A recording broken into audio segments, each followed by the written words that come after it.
All right, everybody. Welcome to YouTube lecture number 11. This is part 5 on abolition. And I thought I'd just get right into this subject since it's a pretty serious subject and also try to get through it within 10 minutes.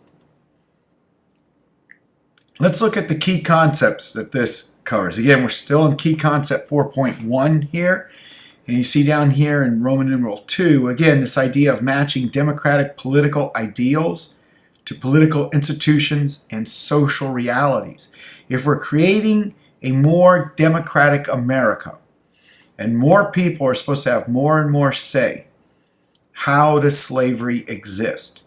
And this becomes a huge debate now throughout the 1820s and all the way through the Civil War.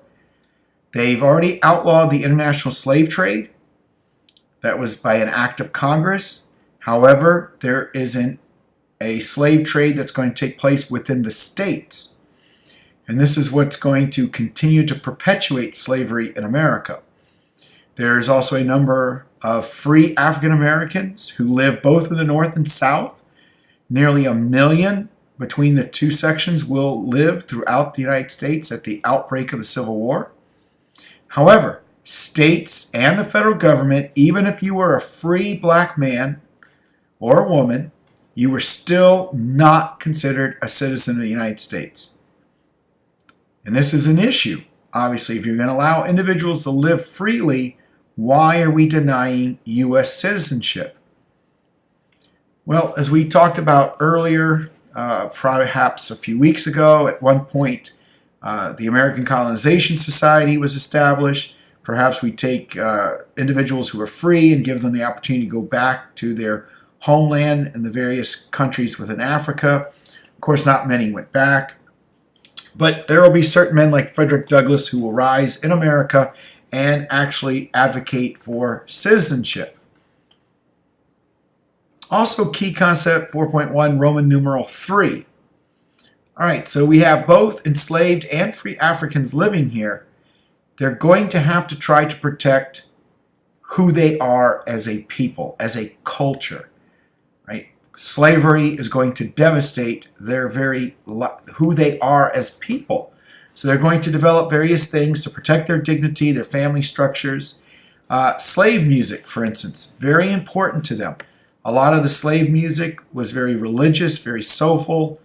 It also told stories. It also helped them to escape. They used a lot of the music as secret code to help them get off of the plantations. We'll learn about different various individuals who were black men who were also abolitionists, like David Walker, who advocated slave rebellion. All right. Well, again, some of the examples now that tie into these concepts. We know it grew out of tobacco. Go all the way back to Jamestown.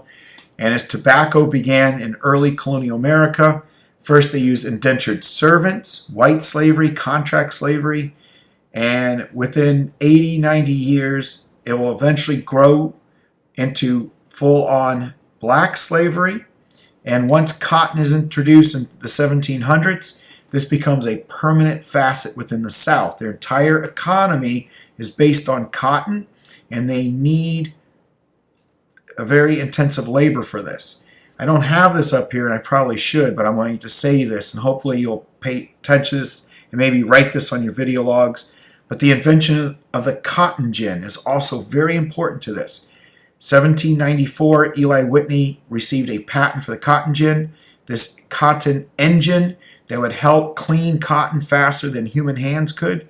And when Eli brings this as an invention, his thought is that this would help alleviate the need for slavery, but it has an adverse effect instead, because you can clean more cotton. When I say clean, it's taking the seeds out of cotton.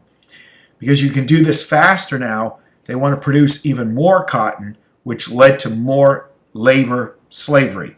The growing, the harvesting, the taking care of the plants is why they now need more and more slaves. They were considered property under the law, capital. Later on, we're going to do a Supreme Court case, Dred Scott versus Sanford, where the Supreme Court will use the Fifth Amendment The Fifth Amendment protects our property from invasion from the federal government without due process. And they decide that the Fifth Amendment allows for slavery. So slavery became property, became capital. And nobody, as I said earlier, enjoyed this word we call enfranchisement. This ability to belong, to have a voice, to have a say in what's going on in your life. No, free blacks and obviously enslaved are disenfranchised.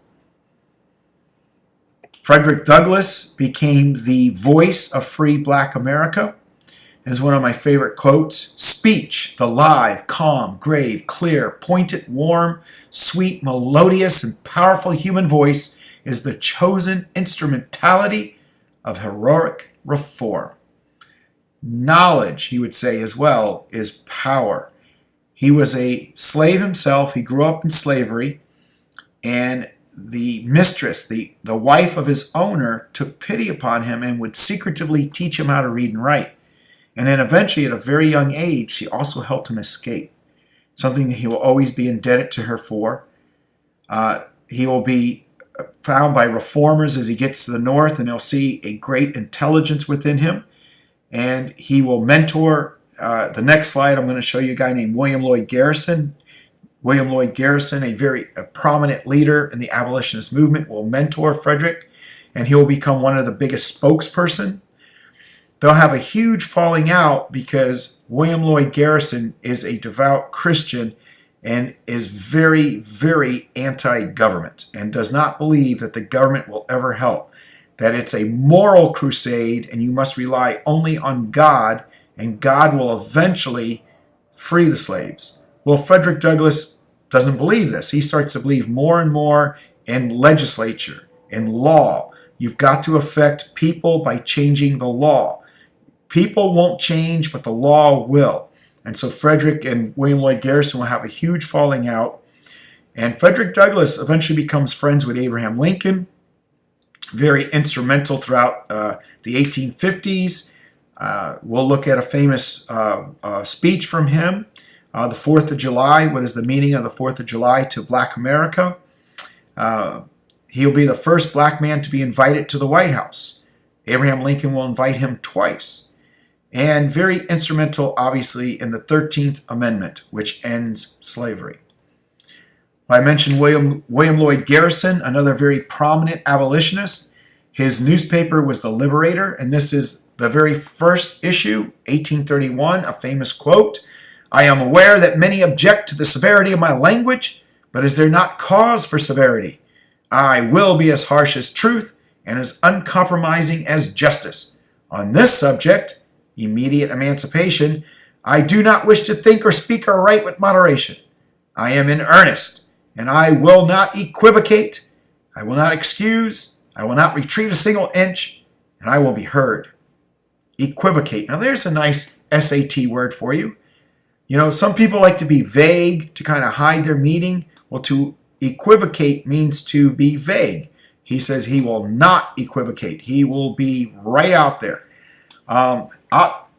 Interestingly, his newspaper, The Liberator, will not be published in the South. I wonder why. In fact, they'll eventually put a bounty on his head, and they'll consider him one of the most dangerous men in all of America. David Walker, another free black and abolitionist, he wrote a very famous pamphlet, An Appeal to the Colored Citizens of the World. He obviously protested slavery, but one of the difference about David Walker and Frederick Douglass, Walker advocates violence. He advocated that slaves should rise up in rebellion and start a massive rebellion like was in Haiti and overthrow their slave masters. Frederick Douglass never advocated that. He was more about a peaceful solution to the end of slavery. Well, there is always going to be opposition to abolition within America from the South.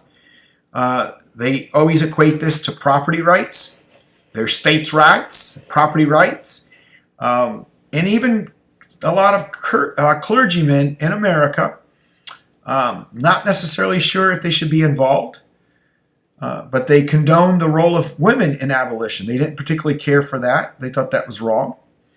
Northern wage earners, if you worked at a job, especially the Irish, I've mentioned this before, the Irish are getting all these jobs in the North, and the Irish are completely hate it because their Catholic background, their Irish background, they did not want to compete with free blacks for the same jobs, so they will always be anti-abolition. And there are other people who feared that the races eventually begin to mix, and this did cause a lot of northern riots.